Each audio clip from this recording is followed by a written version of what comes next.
You've tuned in to When Your Mind Becomes the Scene of the Crime podcast.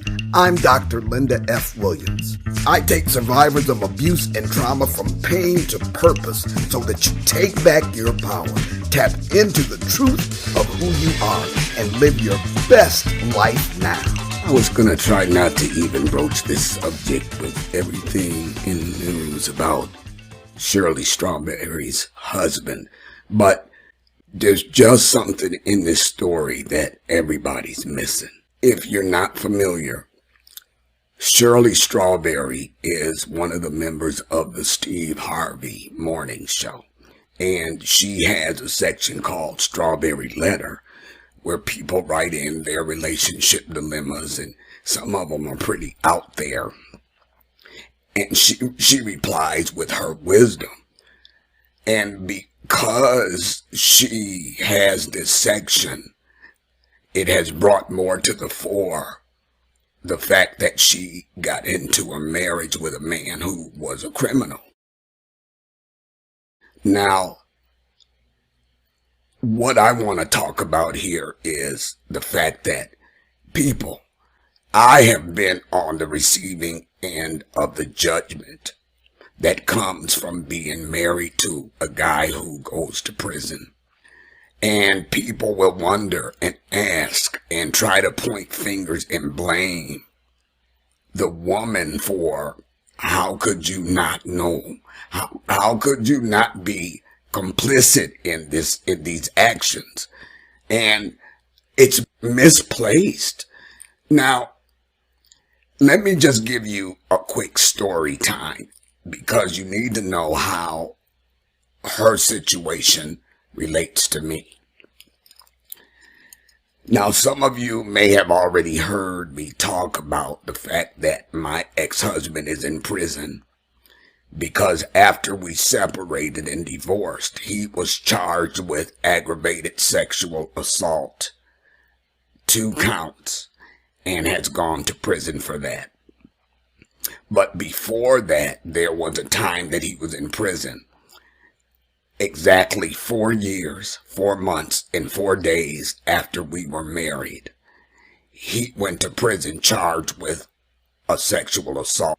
And it was really strange because some people in my family said that he had brought shame on the family.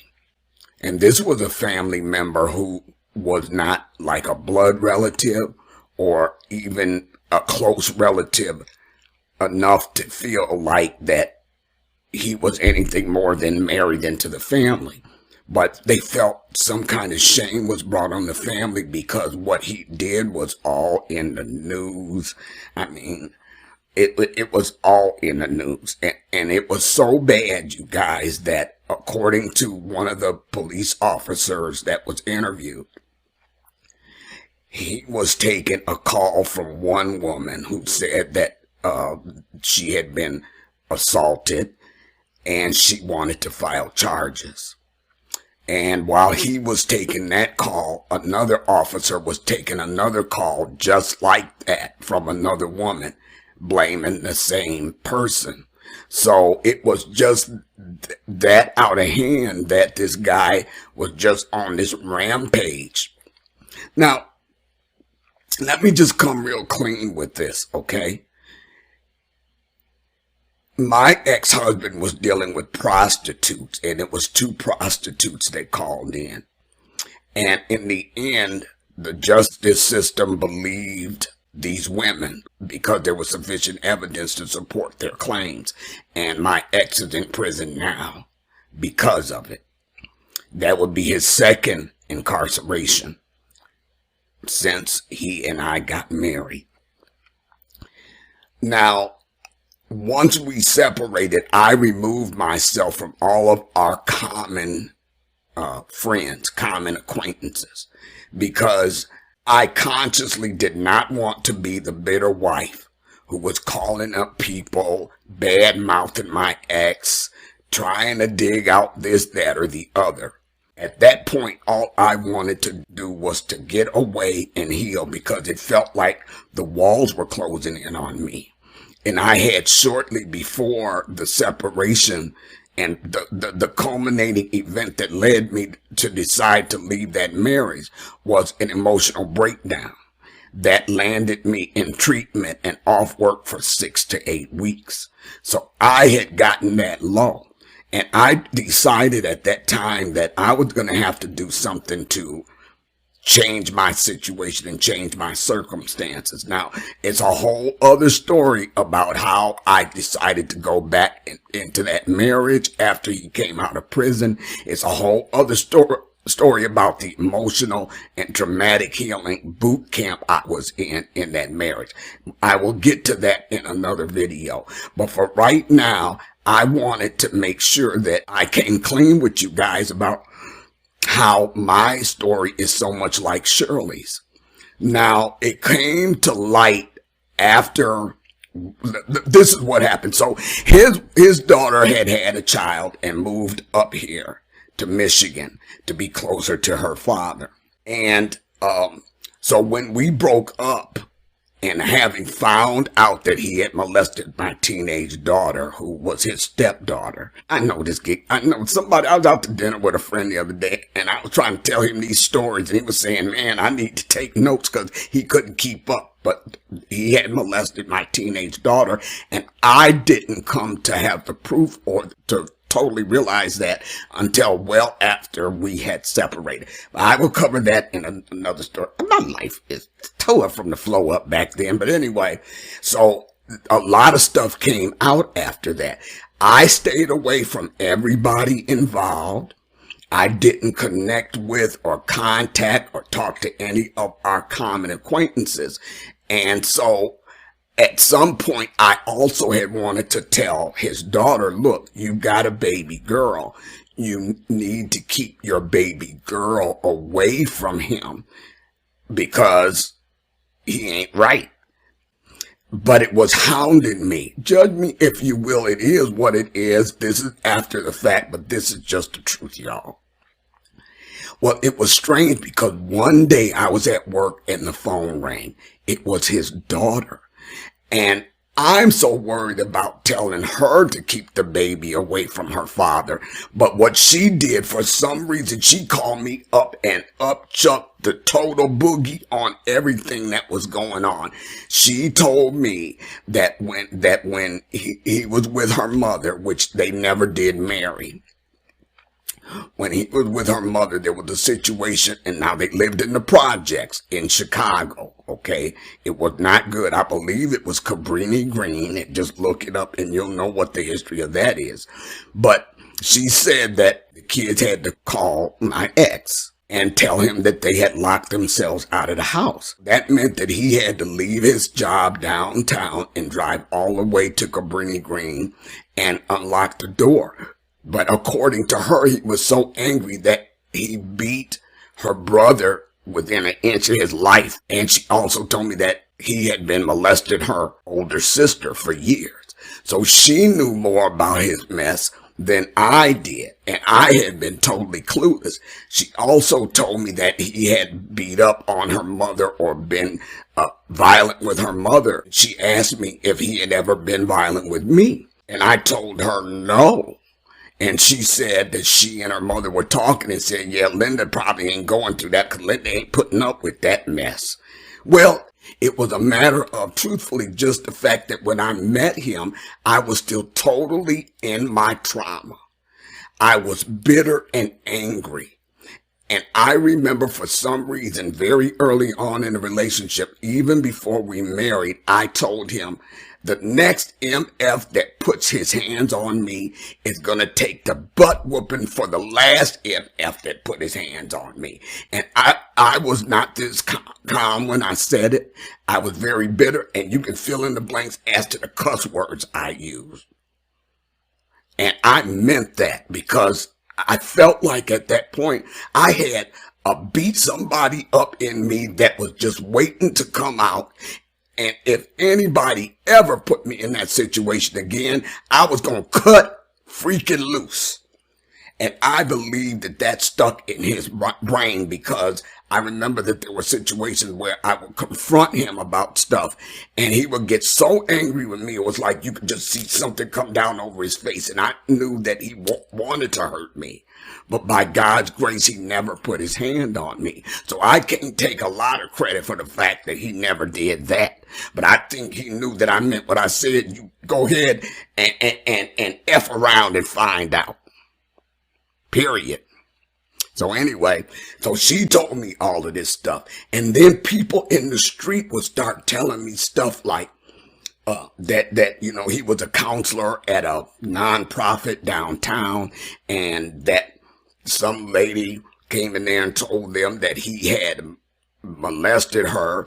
And they said, and this was like an all men situation, so no women were on the premises, but they began to believe her when she described a back room that nobody ever accessed.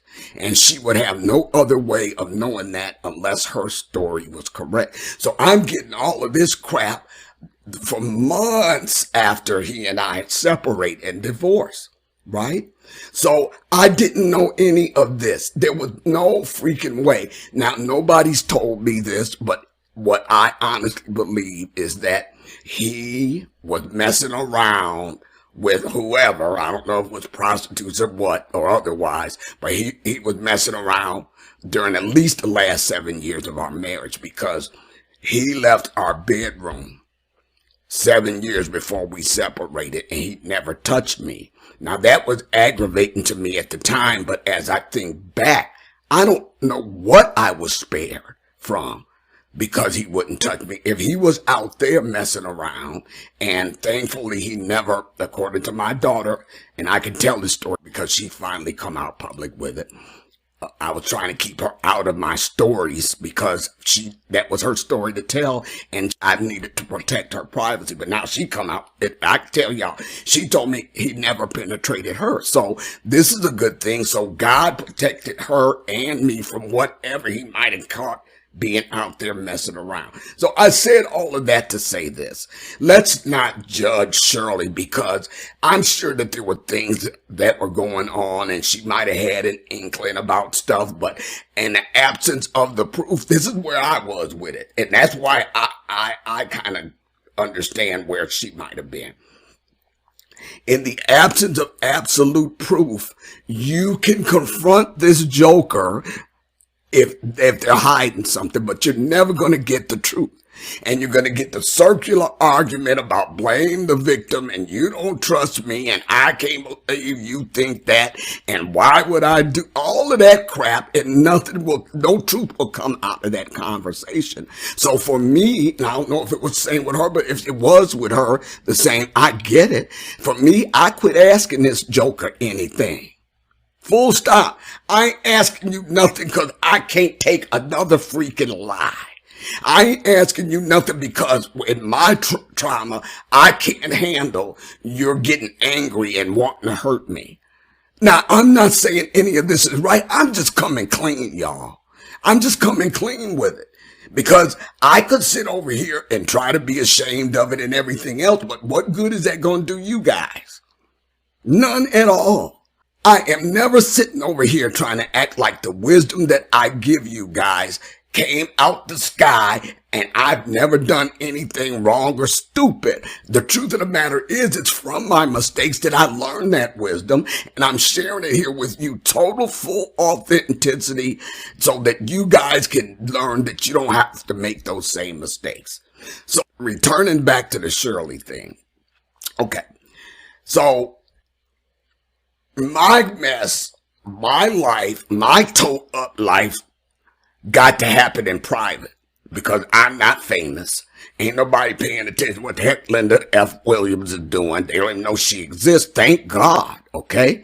That gave me an opportunity to work through the hurt and the pain and the shame and the bitterness in private. But with Shirley, she didn't get to do that.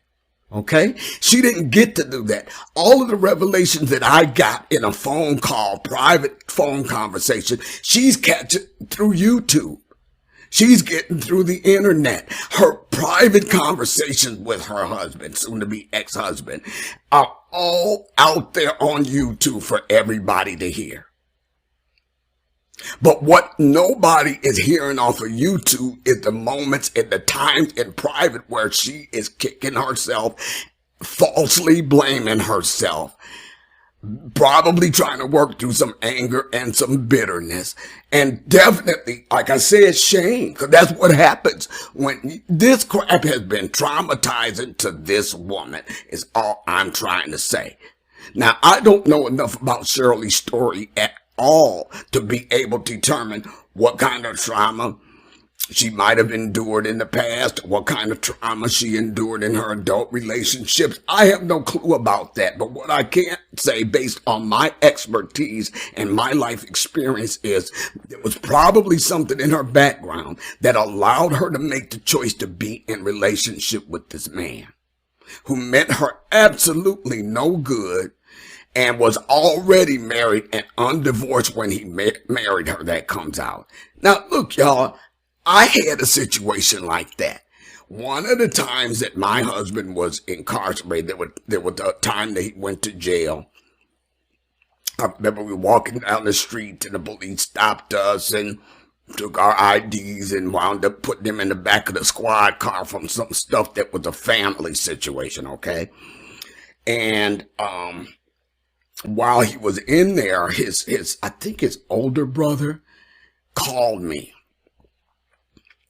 Now, I'm already reeling, trying to figure out where am I and what universe is this all of a sudden?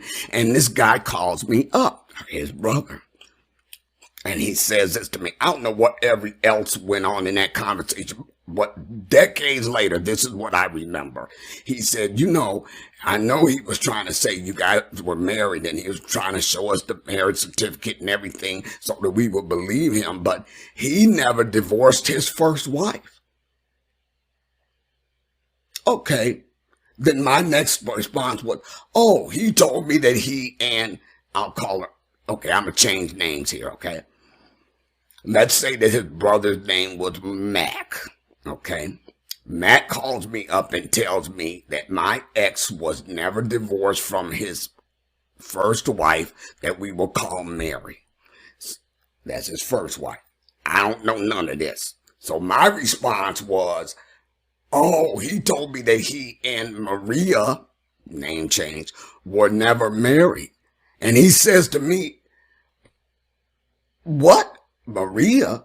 No. His first wife's name is Angela. Say, for instance, throwing out names here. And I'm saying, who the heck is Angela? So now I'm finding out that my marriage may be null and void because he never divorced a woman whose name I had never freaking heard before. And I'm stuck on this whole one thing about the one woman, but that wasn't even the woman that his brother was talking about. So imagine getting that kind of news in a public forum. Show some grace to this woman. Show some grace to Shirley Strawberry. I cannot imagine if while I'm reeling emotionally from the trauma of my husband getting snatched off into jail because he did something that he continuously lied to me about during the 4 years between the time that he was charged to the time that he was sentenced. Okay? And I had asked him point blank, were you dealing with this girl? What kind of relationship did you have with this girl that's accusing you of assaulting her? And every time this joker told me no. Now, after the fact, I understand why he didn't want me to go to the court with him that day, but something told me, no, you get up and you go. And everything came out in that. The lies he had told. But imagine, that was public forum enough. Okay. I kind of went blank. So, I don't know what I remember dropping my head down on the back of the seat, in front of me. They were like pews and Oh my goodness. I was just completely lost.